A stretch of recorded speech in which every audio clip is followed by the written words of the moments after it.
Halo pemirsa, kembali lagi bersama saya Erlinda Putri dalam Learning Journal hari ini. Sejumlah catatan penting dari perkuliahan teknik reportase dan investigasi berita akan kami sampaikan untuk Anda berikut liputannya. Baik pemirsa, dalam pertemuan ke-8 kali ini, perkuliahan dimulai dengan presentasi dari kelompok 5 yang membawakan materi berjudul Manajemen dalam Produksi Berita, Sinergi Komputer Assisted Reporting, Jurnalisme Data, dan Jurnalisme Sains di Divisi Pemberitaan. Dalam presentasinya, kelompok 5 menjelaskan bahwa dunia media saat ini mengalami perubahan yang sangat besar akibat perkembangan teknologi digital. Informasi kini bisa tersebar dalam hitungan detik, tapi tidak semuanya benar. Fenomena ini disebut sebagai infodemik, yaitu kondisi ketika informasi beredar terlalu banyak sehingga masyarakat sulit membedakan mana yang fakta dan mana yang hoax. Kondisi ini membuat media harus bekerja lebih hati-hati, tidak cukup hanya cepat dalam memberitakan, tapi juga harus bisa menjaga keakuratan dan kepercayaan publik. Disinilah peran manajemen produksi berita jadi sangat penting. Karena manajemen yang baik bisa memastikan proses pemberitaan berjalan dengan teratur, mulai dari perencanaan, peliputan, sampai berita itu siap tayang ke masyarakat. Proses produksi sendiri mempunyai 3 tahapan. Yang pertama yaitu praproduksi, yaitu tahap di mana redaksi menyiapkan segala sesuatu sebelum liputan dimulai. Disinilah dilakukan rapat redaksi untuk menentukan topik, mencari data awal, dan membagi tugas reporter serta tim teknis. Yang kedua yaitu tahap produksi yaitu saat reporter melakukan peliputan di lapangan. Reporter mencari informasi, melakukan wawancara, mengambil gambar, dan mulai menyusun naskah berita sesuai rencana liputan. Tahap ini bisa dibilang sebagai inti dari seluruh proses karena disinilah berita benar-benar dibentuk. Baik pemirsa, dan yang ketiga adalah pasca produksi, tahap akhir yang melibatkan proses penyuntingan, pengecekan fakta, serta pengemasan berita agar siap disiarkan. Di tahap ini, kualitas berita benar-benar diuji, baik dari sisi isi visual maupun ketepatan informasi. Ketiga tahapan ini saling berkaitan dan tidak bisa berdiri sendiri. Kalau saja di antara salah satunya tidak berjalan dengan baik, beritanya tidak akan tampil maksimal.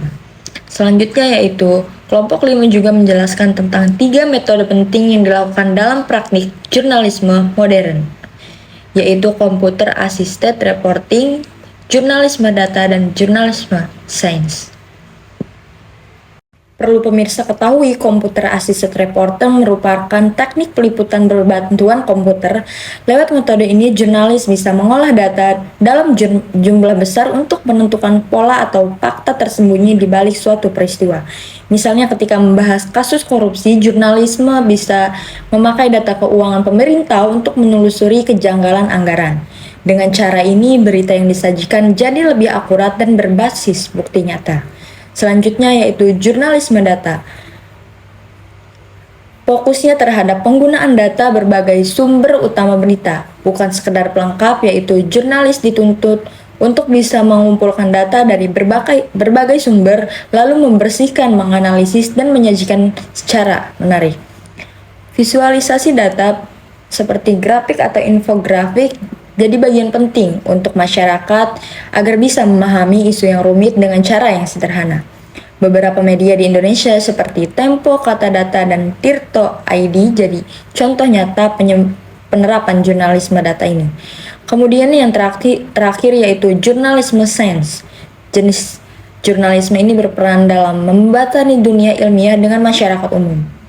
Biasanya riset ini sulit dipahami karena banyak istilah teknis. Jurnalisme sains hadir untuk menerjemahkannya dengan bahasa yang mudah dimengerti.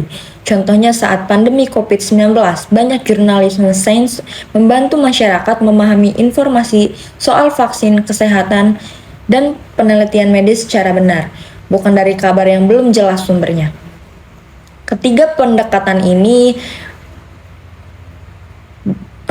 saling berperan dan mengolah untuk menganalisis data dalam bentuk visual dan narasi, sedangkan jurnalisme sains memberikan konteks ilmiah supaya berita lebih akurat dan mudah dipahami. Ketiganya digabungkan dengan manajemen yang baik, hasilnya adalah untuk membentuk jurnalisme yang kuat, berbasis bukti, dan bisa dipercaya publik. Penerapan ketiganya bukan tanpa tantangan. Kelompok 5 juga mengemukakan